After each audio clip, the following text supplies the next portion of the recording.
ukiwa kiongozi wa dini, kwanza umechagua kupita kwenye njia yenye miba, michongoma.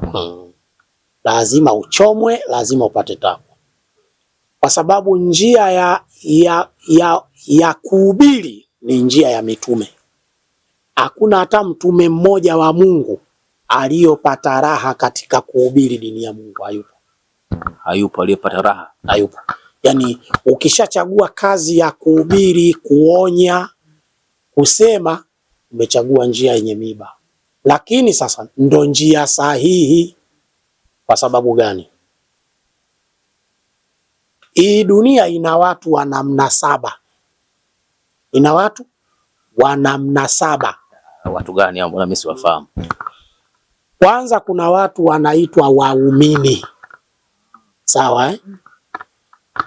Alafu kuna watu wanaitwa Waislamu. Uislamu, kuna Uislamu wenyewe na kuna Muislamu.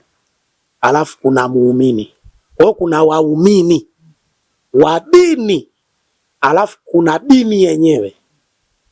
Alafu kuna watu wanaitwa makafiri. Alafu kuna watu wanaitwa wanafiki. Alafu kuna watu wao hawana dini. Ushafahamu? Alafu kuna watu wako nusu kwa nusu. Sasa ukiwa kiongozi wa dini, lazima ujue namna ya kuongea na jamii hizi zote. Jamii 7. Waumini wana sifa, Mungu kashazitaja. Waislamu wao na wao wana sifa. Wakristo pia na wao wana sifa. Kuna waumini wa dini ya Kikristo, alafu kuna Ukristo. Usije unafahamu? Sawa? Alafu kuna waumini wa dini ya Kiislamu, alafu kuna Uislamu. Alafu kuna watu hawana dini, wao chochote wanafanya. Sasa ukishakuwa kiongozi wa dini hizi mbili husika, lazima akili yako iwe kubwa katika kuchangua mambo. Lakini umechagua njia ngumu. Kwanza utachukiwa na watu wote kwa sababu unasema kweli. Unafahamu eh? Mimi kila siku napiga kelele misikitini, madrasani, mwenye misiba, mwenye nini, nasema sana. Nawaambia watu hivi, mpaka hapa tulipofikia umejifikisha wenyewe. Umefahamu vizuri? Kuna msemo mmoja wa Kiswahili unasema, ukimkuta mbwa akapanda juu, usiulize kapandaje, sema nani aliyompandisha. Mbwa hapandi juu. Mpaka yote haya asili yake watu kukosa maadili. Unafahamu eh? Dunia kuwa na vitu vitatu utafaulu. Kwanza kuwa mkweli, pili kuwa muaminifu, alafu kuwa na maadili, utafaulu. Hata kama huna hela, wewe maisha yako yatakuwa mazuri. Sawa sawa eh? Sasa kwa nini zinaa imekithiri? Tuanze kwenye zinaa. Zinaa asili yake chini kuna kitu hakipo kinaitwa maadili. Kwa mfano, zinaa ipo tonga zamani, lakini haikuzidi kama hivi sasa. Zamani zinaa ipo ila haikuwa kama hivi sasa. Kwa nini? Mimi wakati nakuwa nilikuwa naona wazee wakienda makanisani wakirudi. Sawa? Kwanza zamani ilikuwa shule kutoka asubuhi mpaka saa 6:30, saa 7 watu wote shuleni washarudi. Wanapumzika saa 8, wengine ndo walikuwa narudi mwisho saa 8 shule. Walikuwa wakirudi hawa watoto wa Kikristo. Mimi nilikuwa na marafiki zangu wa Kristo wengi tu. Saa 9 kamili wanaenda kwenye wanaita nini, vyuo vya kufundisha Bible. Wanasomeshwa Biblia, sio wanaimba. Unajua? Sio wanaimba, wanafanyaje? Wanasomeshwa ile Biblia. Mambo ya Bible college. Wanasomeshwa watoto wadogo wa miaka 10, 13, 14, wanafundishwa Biblia ni nini. Sawa eh? Kwa hiyo mule makanisani kulikuwa kuna vitengo maalumu vya kusomeshwa Biblia watoto. Yesu anasema hivi, usiibe, usifanye hivi, usizini, usifanye vile. Yaani wale watoto unajua kabisa huyu ni muumini wa dini ya Kikristo. Unajua kabisa. Usitamani mali ambayo sio yako. Kabisa kabisa. Mimi nilikuwa na marafiki zangu kabisa, ilikuwa wakifika, bwana hija bwana, hii mida sisi naenda kanisani kwenda kusoma. Sio kuimba, wanaenda kusoma. Kujifunza kwaya. Wanaenda kusoma. Mungu anataka kadha ni, na wakirudi sana tusomea bwana Mungu kumbe kakataza kadha. Sawa. Watoto hao wa Kiislamu wakirudi shule saa 8, saa 10 wanakwenda madrasani. Tizama hali ya zamani na sasa. Alafu wazazi walikuwa wana tabia moja kule, wakishakuwa wanakwenda makanisani au madrasani kusoma, wale wazazi wanakagua. Leo mmefundishwa nini? Leo tumefundishwa mstari wa 6, tumefundishwa mstari wa 8, tumefundishwa hivi. Tumefundishwa hakuna wizi, hakuna kukaa uchi, hakuna kuvuta bangi, hakuna. Kulikuwa baadhi ya vitu uhuru havipo. Asubuhi anapelekwa shuleni, akirudi anapewa Bible safari. Akirudi anapewa msafu Qur'an kwenda kusoma. Sasa hivi hayapo. Sasa watu wanashindwa kuelewa. Zinaa lazima idhidi kwa sababu watu ile imani ya Mungu hawana kaka. Sasa hivi hata yale madaftari ya somo la dini hamna. Hakuna. Yaani mimi niliwahi kufundisha shule moja inaitwa Mbezi High Secondary School form 6 na 5. Pale Islamic knowledge. Sawa. Mtoto wa form 6 unaambia yani haelewi, unajua haelewi. Nini? Lazima zinaa ikithiri. Mwenyezi Mungu alivyo. Mwenyezi Mungu, sisi tumeumbwa na Mungu. Tumeumbwa? Mungu akikisema kitu kifanyeni, kama hamkufanya mtapata madhara.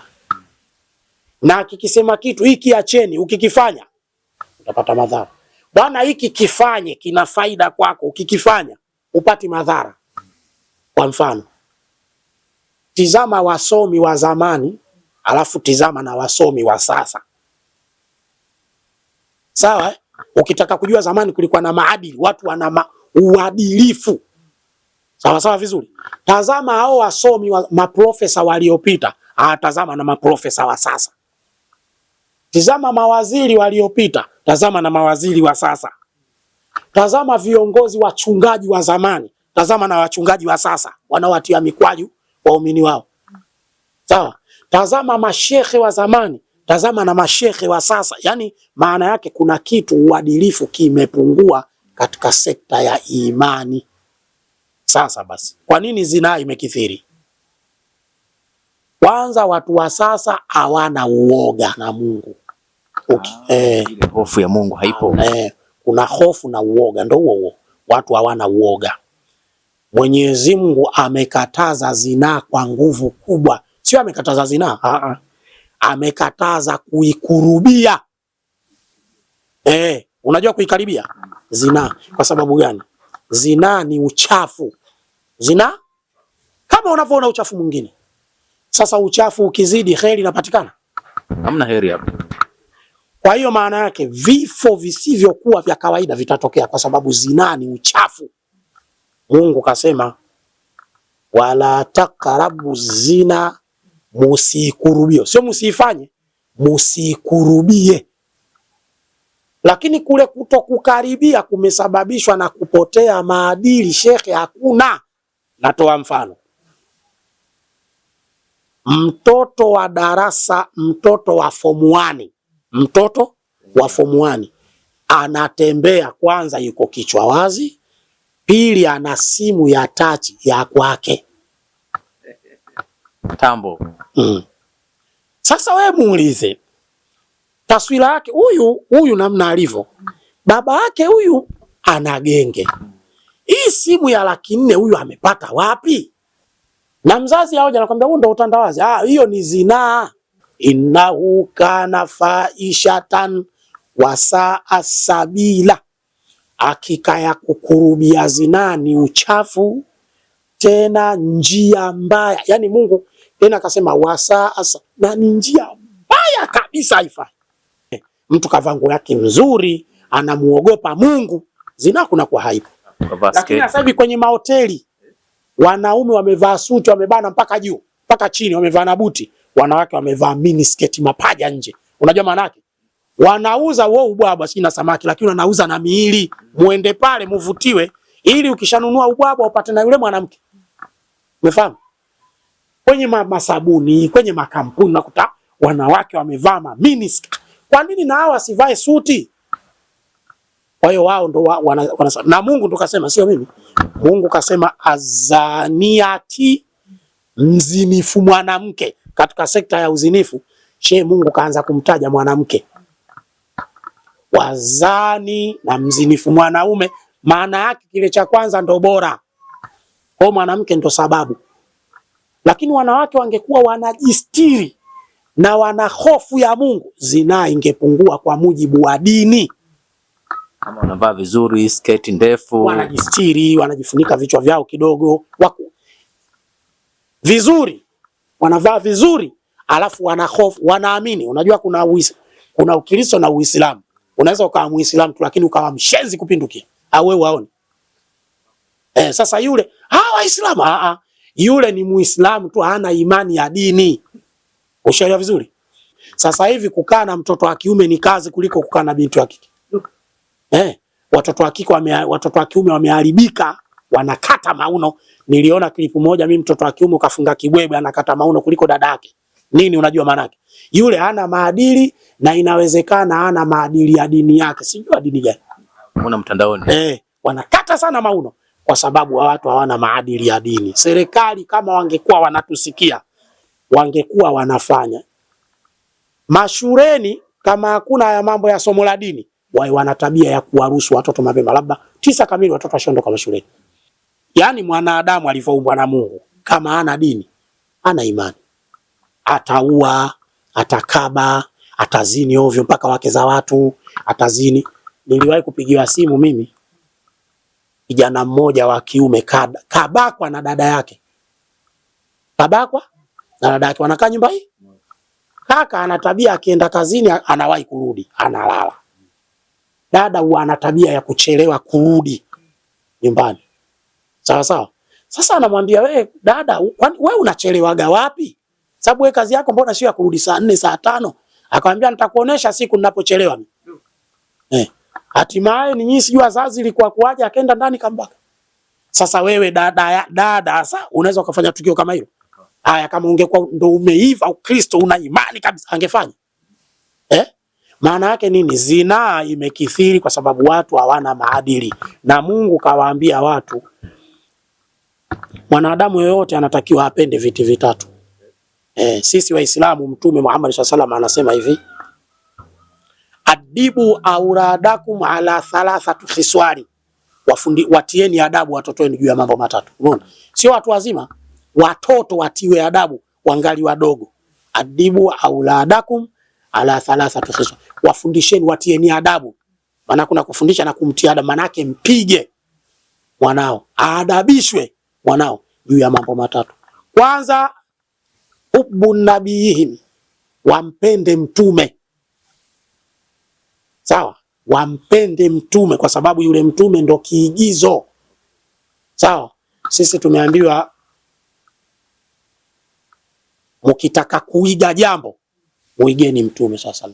Namna alivyokuwa, anavyofundisha jamii, yani apigwe mtoto. Kwa nini hataki kumjua mtume? Kwa hiyo afundishwe adabu kwa kumfuata nani? Kwamba mtume alikuwaje, alikuwa khairu khalqillahi, mbora, alikuwa mpore, nyenyekevu, ana matusi, hakuna kamali, kakataza bangi, afundishwe hilo, sio afundishwe na apigwe. Alafu ampende Mungu. Sawa? Ampende mtume na ampende Mungu. Alafu awapende wale watu wa mtume. Mambo haya. Ampende mtume Muhammad SAW, alafu ampende Mwenyezi Mungu kwa sababu ndio aliyomuumba, kamfundisha hiki na hiki na hiki na hiki. Sisi Waislamu tumefundishwa mtoto akikua tu afundishwe mambo matatu: ampende Mungu na mtume, alafu awapende wale watu waliokuwa kwa mtume. Hao sasa wanaitwa ahlun nabii, watu wa mtume. Watu wa ahlul baiti nabii wanaitwa watu wa nyumba ya mtume. Ushaona? Kwa sababu yule mtume swalla wale watu wake, maana yake maswahaba na nduguze, ushafahamu vizuri, walikuwa wanaishi vipi? Watu, nikutolee mfano. Wakati wa mtume watu walikuwa wanaishi hivi. Mimi nikichinja kondoo, dini inavyotaka, alivyofundisha Mtume, dini inavyotaka, ile minyama nisiweke ndani. Inataka vipi? Inataka nitoe nianze kugawa kwa majirani. Nigawe, kinachobaki ndio changu. Siku moja Mtume sallallahu alichinja.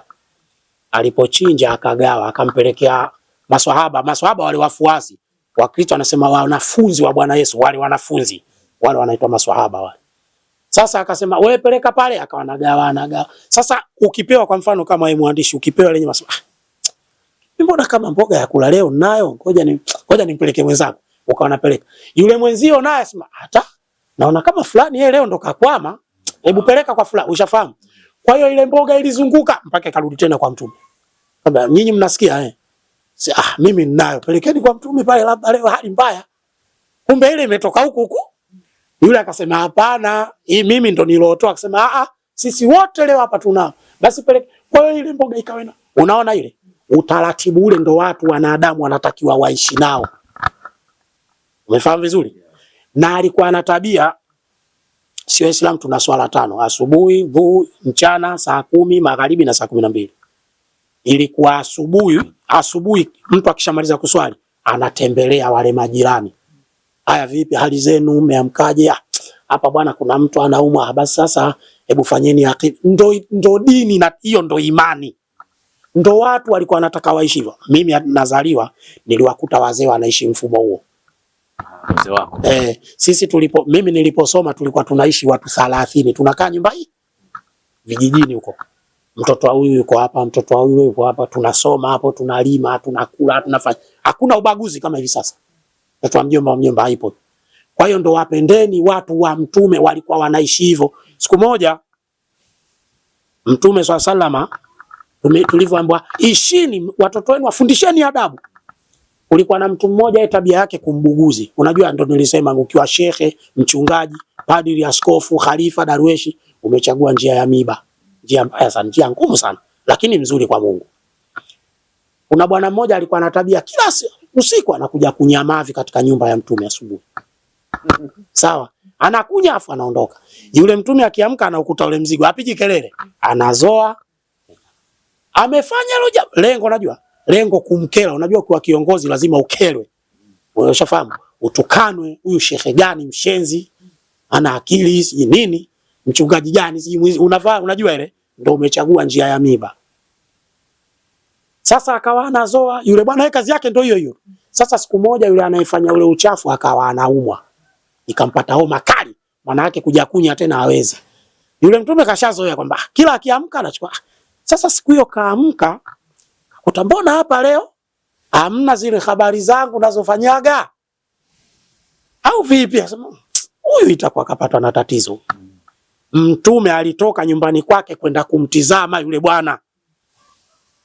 Bwana huyo fulani, akaenda, habari yako mzuri, vipi bwana? Vipi unasemaje? Mbona leo hujaja? Kamkutana wewe, unaweza hiyo? Yaani mtu anakunya mafi kila siku katika nyumba yako afu uzoe uende. Sasa siku kapatwa na umo uende kumtizame ukamjulia hali umfanyie dua. Vipi? Wewe unaweza hiyo? Ndio maana yule Mtume alikuwa anaitwa Rahma. Rahmata, yeye ni rehema kwa watu wote. Yule Mtume alikuwa anaitwa nani? Mtume Muhammad. Yeye anaitwa Mtume Muhammad. Sawa? Alikuwa anafanya kazi hiyo. Unajua ukishakuwa mtume unalingania. Sasa watu wakanasema hebu kamkere tuone kama mtume wa Mungu. Ushafahamu? Kwa hiyo akawa anakunya yule bwana, anaondoka, anakunya. Sasa siku hiyo kaumwa. Mume anaamka, mbona leo habari hazipo? Ikabidi aende kumtizama. Akaenda kumuona. Habari yako bwana, vipi, unaendeleaje? Akamwambia mimi bwana naumwa, Mtume bwana, naumwa nini? Na homa kali. Akamfanyia dua na akampa na pesa. Kwamba hii itakustiri, basi ukipona habari zako ziendelee pale. Ushafahamu vizuri? Yule akaona hata kwa upole huu na hekima hii, huyu bwana Mtume kweli wa Mungu, akamfuata. Akafanyaje? Akakubali na akamfuata. Haya, kama angesema wewe mshenzi tu, una maana, angekubali, angemfuata huyo. Sawa sawa? Yaani tumeambiwa tuwafundishe watoto adabu. Umeona hayo malezi? Kwa hiyo mtoto anakuwa sio mzinifu. Mtume kakataza zina ni haramu. Sawa? This is Wayvani V, Vanny Boy. Shout out to PTV. Auso bana. Asante kwa kuichagua PTV Tanzania. Kwa kwanza kutazama video zetu kwa kubonyeza subscribe button nyekundu hapo chini ya screen yako, kisha bonyeza alama ya kengele itakayojitokeza.